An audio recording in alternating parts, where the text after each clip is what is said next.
Olá, você precisa reduzir seus custos de telefonia? Pois a Sistema IP se propõe a isso. Antes, nossa empresa sofria com os gastos de telefonia. Agora, temos o monitoramento e a redução diária de gastos telefônicos.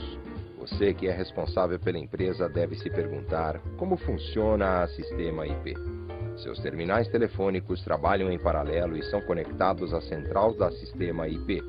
Por sua vez, a Sistema IP conecta sua ligação às operadoras nacionais e internacionais diretamente com o seu cliente ou funcionário, em qualquer parte do mundo, tudo isso em menos de um segundo. Todas as vantagens são oferecidas a pequenas, médias e grandes empresas, dentre elas: segurança e velocidade no tráfego, compatibilidade total com todos os equipamentos da sua empresa, simplicidade e privacidade nas ligações, controle e monitoramento de todo o sistema, além do uso de tecnologia avançada. A Sistema IP permite conversações telefônicas entre matriz e filiais a custo zero, com o exclusivo sistema ponto a ponto. Reduza em até 70% os seus custos de telefonia. Fale mais, pague menos. Sistema IP, soluções integradas, otimização de recursos com as menores tarifas. Venha economizar conosco.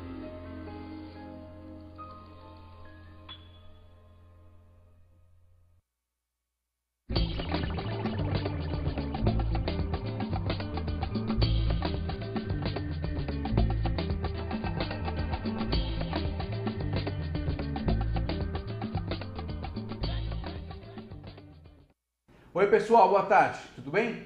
Ralph Peter com vocês novamente, como toda boa quinta-feira, 17 horas, sempre ao vivo, na TV Geração Z ou TV GZ, e que sempre tem o firme propósito de levar até vocês um alto teor de cultura e principalmente um bom entretenimento. Hoje vocês não vão ter um bom entretenimento, porque o cara não é tão palhaço assim, olha, já está dando risada, mas com certeza um altíssimo grau de cultura eu posso garantir para vocês. Nós temos aqui ao lado Flávio Ricardo Vassoler, que eu não sei se ele vai só ler, só vai escrever, eu não sei ainda direito, mas antes de passar diretamente para ele, aliás é prata da casa, ele pode, ele entende e aceita tudo.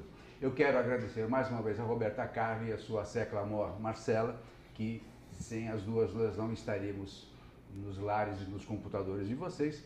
Mais uma vez a Maria Estela Guedes, que nos propicia o universo lusófono a partir do seu site www.v.com, sediado em Lisboa, que realmente nos dá uma amplitude, uma audiência fantástica, e eu mais uma vez quero agradecer a Maria Estela de todo o nosso coração. Quero agradecer também a Certos Informática, na pessoa do Flávio Mergulhão, Luiz Mate e Danilo, que estão me apoiando nos piripaques que eu estou tendo nos meus computadores. Também a ProSoma Informática, que é um pessoal que é o maior centro de processamento de dados que existe no Brasil, na pessoa do Eduardo Barilli, do Marcelo, Dedé e toda a turma. Muito obrigado mesmo a todos vocês. Certos Informática é certos.net.br. Qualquer problema do seu computador, fazem inspeções virtuais, contratos, é um pessoal, gente boa, gente fina e muito eficiente. E a ProSoma é prosomo.com.br, processamento de dados de clubes, de agremiações, esse é o pessoal. Valeu? Muito obrigado, gente. E o Flávio Ricardo Vassoler, que é um professor universitário, milita, sempre militou, conhece o idioma russo, fala acho que 3, 4 idiomas, muito bem por sinal, vai agora aos Estados Unidos concluir uma tese, um doutorado, e é professor de teoria literária. Tudo bem, doutor? Opa, Ralph Peter. Jawohl, mein Kommandant. Wir sprechen Deutsch jetzt. Vamos falar alemão? Ralph, que é alemão aqui, muito obrigado pela... Quem alemão é cigano, meu amigo. Muito obrigado pela presença. Eu quero até aqui, pessoal, tô até um pouco, vou falar um pouquinho com vocês diretamente. Troquei de lugar hoje, que às segundas-feiras estou aqui no Espaço Heráclito, e agradeço publicamente aqui ao nosso querido Ralph Peter, porque o Espaço Heráclito começou com o Ralph Peter abrindo as portas aqui da TV Geração Z. Exatamente. Com muita honra, por então, sinal. eu agradeço muito ao Ralph. Ano passado, eu já tinha conhecido o Ralph antes, e ano passado eu fui convidado pelo Ralph para falar sobre o meu primeiro livro, o Evangelho segundo Talião. Dali surgiram as conversas para que a TV Geração Z se abrisse para mim por intermédio do Ralph, a quem eu agradeço muito. Muito obrigado, Ralph. Depois você me paga, fica sossegado, fica tranquilo. Agora, o que é teoria literária? Como é que funciona isso? A teoria literária tenta fazer as discussões entendendo como é que se conforma um texto literário. Como é que a estrutura do texto, seja em termos de forma, sua estruturação, seja em termos dos conteúdos, nessa correlação, como é que os textos literários podem ser estudados pela sua característica estética, ou seja, como é que se configura o tempo, o espaço, o narrador em termos literários, como é que as personagens são configuradas. Então a teoria literária ela vem para tentar estudar a literatura, obviamente em diálogo com filosofia, sociologia, psicologia, os mais diversos campos do conhecimento, mas tentando fazer com que a literatura seja entendida como um fenômeno com as suas próprias leis de constituição a partir das obras. Essa padronização toda, com aspas, se você me permite, não tira a naturalidade de um texto? Não, é justamente para que o leitor, e isso sua pergunta é importante, é justamente para que o leitor tenha mais autoralidade ao se apropriar de um texto, ao se aproximar de um texto, que a teoria literária, a filosofia, a sociologia vem para que nós consigamos dialogar com mais profundidade com os autores. Por exemplo, o autor que eu estudo, Dostoiévski, é um autor cosmológico, no sentido de que é um universo de temáticas. E sem aportes para que nós entendamos as discussões filosóficas, sociológicas, políticas e estéticas, da forma como ele vai constituir as narrativas, a leitura tende a se perder em grande medida. É claro que é possível fruir o texto, se sentir tomado por ele, mas esses estudos vêm no sentido de aprofundar a apropriação que os leitores teriam da obra.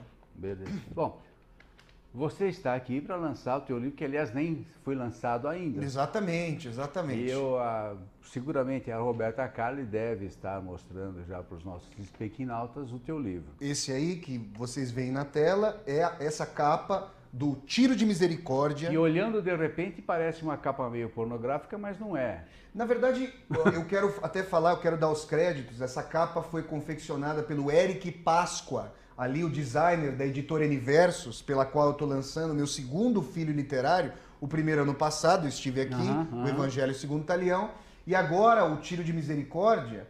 Essa capa ela tem um sentido muito interessante. O Eric Páscoa, o designer, ele leu as temáticas do livro de maneira muito profunda com essa capa. Por quê? Se vocês repararem, a japonesa aí, ela está fazendo um harakiri. Mas está dando risada. Exatamente. Essa tensão, essa contradição absoluta que se insere, já está inserida no próprio título como Tiro de Misericórdia. Imagine que você tenha que exercer a misericórdia, o ápice da piedade, ao assassinar uma pessoa. É a tal eutanásia, digamos. Pois é, tem esse sentido. E o sadomasoquismo, a questão de que a sociedade se reproduz ao tentar maximizar os prazeres de todos e cada um de nós, mas ao mesmo tempo se configura tolhendo as nossas expectativas em grande medida, fazendo com que nós vivamos vidas completamente rotineiras, burocráticas e despidas de um caráter vocacional. Tudo isso faz com que os desejos colidam com aqueles sujeitos do desejo.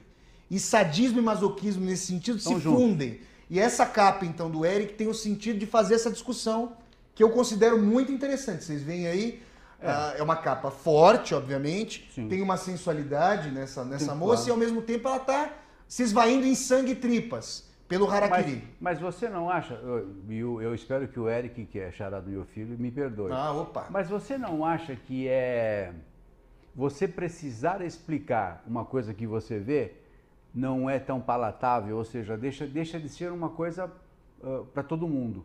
Porque nem todos vão ter a oportunidade, me desculpe, nem todos terão a oportunidade, a que nós estamos tendo agora, que aliás é um privilégio ter você aqui. O privilégio é um convite. Para explicar da maneira, porque jamais me passaria pela cabeça uma explicação que você acabou dando, que é óbvia no sentido de que ela é literária, não é literal, ela é literária, cosmológica e vai por aí, filosófica e tal, tarará, tarará. Isso indica que você tem um público diferenciado para esse livro? Eu diria o seguinte, eu concordo com a sua colocação, mas o leitor que vai chegar ao Tiro de Misericórdia, ele vai topar com essa temática da contradição entre prazer e dor ao longo de todo o livro. Sim, mas se ele não comprar o livro, ele não vai saber. Ah, pô. sim, claro, mas aí eu tô pedindo que a capa, o Eric fez essa questão com a noção de que a capa seja o introito de toda essa temática. Se o Eric estiver nos vendo, ele deve estar me xingando um bocado. Eric, me perdoe, mas esse é o nosso tom aqui. É bem informal e a gente fala o que pensa e às vezes a gente acerta, outras vezes a gente erra, mas eu continuo afirmando que a capa é algo muito transcendental. Tá. A gente fala sobre a data do lançamento agora? Não, eu quero que você fale sobre o livro, efetivamente. Tá. Por que é tiro de misericórdia?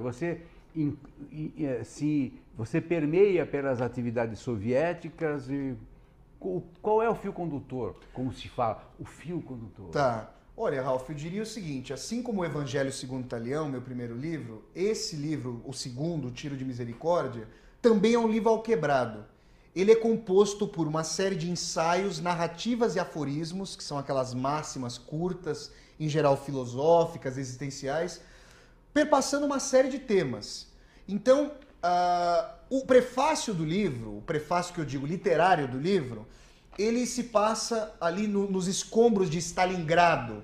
Stalingrado que estava sendo disputada ali entre nazistas e soviéticos. Nazistas invadindo a União Soviética e os soviéticos tentando defender de maneira encarniçada a cidade. E, de repente, a personagem desse prefácio se vê no paradoxo absoluto de, para exercer a misericórdia em relação a uma moça que sofre por conta dos estilhaços que a haviam abalroado, ele precisa atirar contra ela. Ele precisa exercer a caridade assassinando essa moça.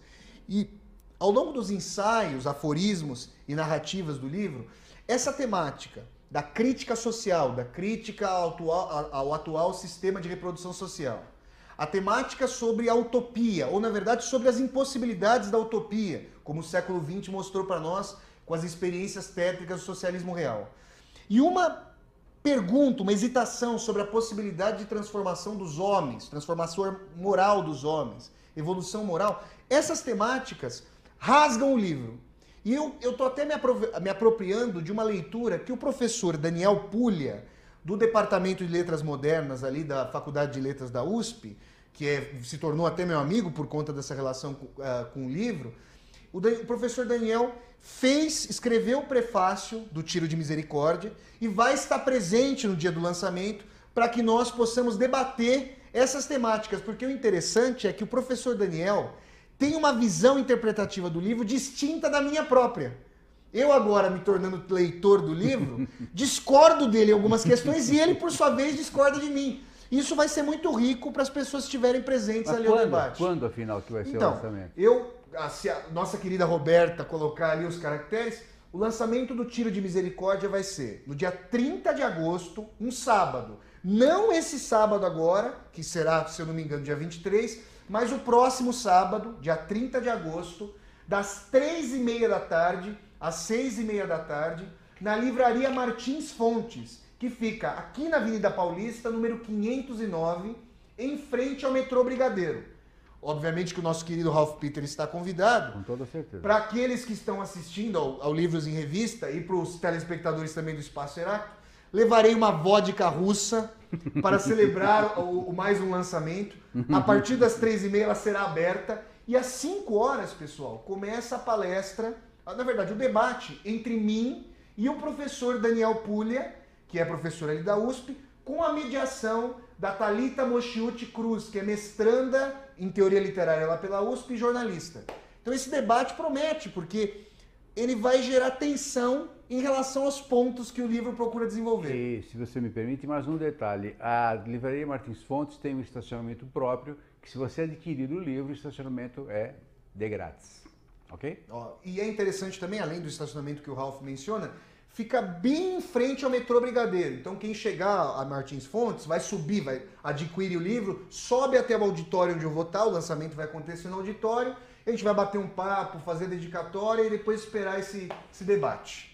Bom, você naturalmente continua expert em literatura russa, não? Continuo estudando Dostoiévski, agora como você mencionou aí no começo do programa, dia 1º de setembro, 2 dias após o lançamento, eu zarpo para os Estados Unidos. Interessante, já morei na Rússia, então eu morei do lado da Guerra Fria. Agora eu vou cruzar a fronteira ocidental da Guerra Fria. E você vai pro frio, porque setembro começa o frio, né? E vou morar em Chicago, que é um frio desgramado. Ó, em janeiro agora desse ano, a temperatura chegou a menos 28 em Chicago. Eu peguei menos 35 em Moscou. Então você já tá para você Só é calor. que me falaram que Chicago é uma cidade de muita ventania. Uhum. Então, não há limite mínimo para a sensação térmica. É um absurdo. E vou ficar um ano lá em Chicago para terminar a minha tese de doutorado. Volto aqui para o Brasil para defender. Como é que vai ficar o programa aqui, poxa? O programa, essa é uma boa pergunta. O programa Espaço Heráclito vai continuar aqui na nossa TV Geração Z. Ele vai deixar de ser semanal, vai passar a ser quinzenal. E eu vou fazer o programa lá nos Estados Unidos. Vou gravar os programas e ele vai passar aqui. Isso que é...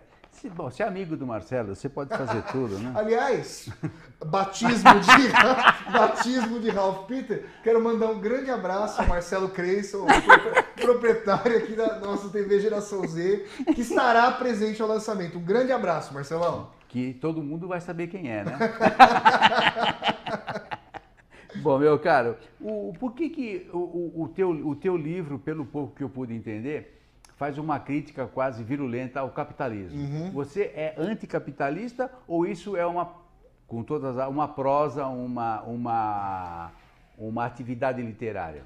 Olha, os dois. Eu tenho... a gente, aqui na periferia do capitalismo, nós sabemos as mazelas, o tipo de desigualdade que vai sendo gerado, só que eu também faço a confrontação com relação às experiências concretas que a utopia tentou criar. Eu estive em Cuba em julho do ano passado, fiquei um mês lá, e a situação é tétrica. E eu vivi na Rússia e vi resquícios do autoritarismo soviético na sociedade russa. Eu não gosto do pensamento dicotômico entre, de um lado, o capitalismo e de outro, socialismo. Na verdade, se nós não formos dogmáticos, a gente percebe uma contiguidade, uma proximidade muito grande de ambos os valores. Ambos calcados no ego, no produtivismo, numa sociedade pautada muito mais pela produção do que uma relação de que o trabalho fosse voltado para que as pessoas se realizassem, e não num sentido mais alienado. Então eu faço crítica, sim, ao capitalismo, mas ao mesmo tempo eu tento perceber quais foram os limites das tentativas revolucionárias de transformação desse próprio sistema.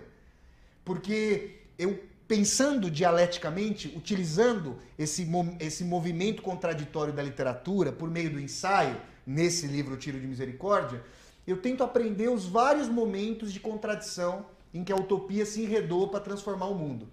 Então, existem várias leituras de filmes ao longo do Tiro de Misericórdia, várias leituras de obras literárias, entre as quais o próprio Dostoiévski, o Kafka, o Albert Camus, uma belíssima poeta polonesa chamada Wisława Szymborska, um grande escritor húngaro chamado Sándor Márai. Esses autores estão presentes ali no livro de tal maneira que se estabelecem diálogos, porque eles vivenciaram em grande medida. O Dostoiévski, no 19, já pronunciava muito das tensões do século XX, e grande parte desses autores sobre os quais eu falei passaram pela tensão de uma União Soviética autoritária, imperialista, em grande medida pragmática na relação com o bloco capitalista, com aquilo que era tido como bloco capitalista, com a noção de que 30 milhões de pessoas foram exterminadas pelo Gulag do Stalin, pelos campos de concentração soviéticos. Qualquer tipo de pensamento emancipatório, a meu ver, tem que lidar com a tragédia histórica do socialismo real e pensar sobre características de uma revolução efetivamente que se configure como efetivamente democrática. Esse é um pensamento do livro. Mas isso não te leva à utopia? Porque quando você tem dois estados dicotômicos, como você mencionou, estados de coisa, estados políticos dicotômicos, e você procura uma convergência, que eu acho que essas diferenças são diametrais, e como elas estão ladeadas, elas nunca vão convergir, nunca vão se encontrar. No momento em que você procura um encontro dessas duas, você não gera aí uma utopia? A sua pergunta é boa, eu diria. O fato de eu criticar a utopia tal como ela se configurou no século XX não significa que eu consigo projetar, penso isso com os leitores do Tiro de Misericórdia, um tipo de relação de vida, seja no âmbito individual, existencial, seja no âmbito político, sem a possibilidade de uma outra sociedade, de uma transformação. O que você prega na realidade, e para encerrar, infelizmente... Opa! Passou rápido. Você é da casa, você sabe o que significa clava na nossa cabeça. Com a nossa querida Roberta aí. A Marcela que aparece, aquele anjo ali que aparece com a placa. O que deve existir, e que também é uma utopia, é uma certa flexibilidade. Ou seja, e que nós brasileiros fazemos isso muito bem. Mas no processo político não existe flexibilidade, desafortunadamente. Ou talvez exista flexibilidade nos termos mais negativos que nós conhecemos, não. né? Aí já não é flexibilidade, aí tem o nome de sacanagem. Bom, pessoal, sábado, dia 30. Sábado, 30 de agosto, na livraria Martins Fontes, Avenida Paulista, 509, das 13h30 às 18h30, lançamento do livro Tiro de Misericórdia, pela editora Universos, de autoria deste convidado de Ralph Peter aqui no Livro de Revista. Eu não sei se vai ajudar ou não, mas eu vou estar. Opa, vai ajudar muito. Lá estarei. Pessoal, muito obrigado por tudo. Até o próximo bloco com o ilustre Luiz Rivas, que também é uma figuraça peruana, vocês vão gostar. Até já, muito obrigado. Meu amigo, muito obrigado. Muito obrigado, Ralph, pela oportunidade. Boa viagem, tchau, tchau. boa viagem e feliz retorno. Muito obrigado, Ralph. Um abraço. Felicidades. Tchau, tchau.